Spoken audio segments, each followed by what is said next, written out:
peut-être qu'on devrait remettre des cours de cuisine pour tous dans les écoles et les lycées. Apprendre à faire une soupe, ça prend 5 minutes. Tout le monde fait. C'est pas beaucoup plus difficile que d'ouvrir une brique, mais il faut le savoir parce que quand on fait quelque chose souvent, ça devient facile et on s'en fait tout un monde quand on le fait pas souvent. La solution, c'est-à-dire que pour moi, les gens devraient comprendre, voir.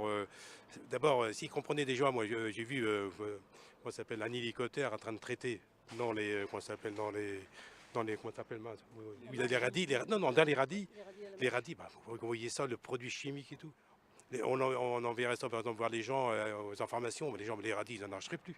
C'est infect, toi. C'est une grosse question, je me sens pas du tout compétente pour répondre, mais je pense qu'il y a besoin que chacun puisse avoir une place. Et des fois, quand je vois dans les distributions, par exemple, de subventions ou des choses comme ça, des céréaliers énormes qui récupèrent toutes les subventions et des petits producteurs sur des projets tout à fait modestes, mais qui sont essentiels pour le territoire et pour les consommations locales, qui peuvent même pas accéder à de l'aide.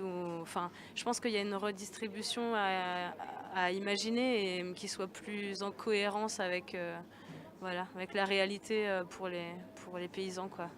Je pense que nous, on peut impulser. D'ailleurs, quand on regarde bien ce qui se passe actuellement, c'est assez net.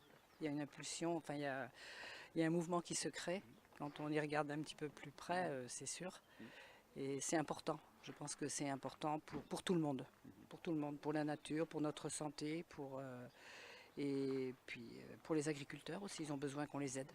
De toute façon,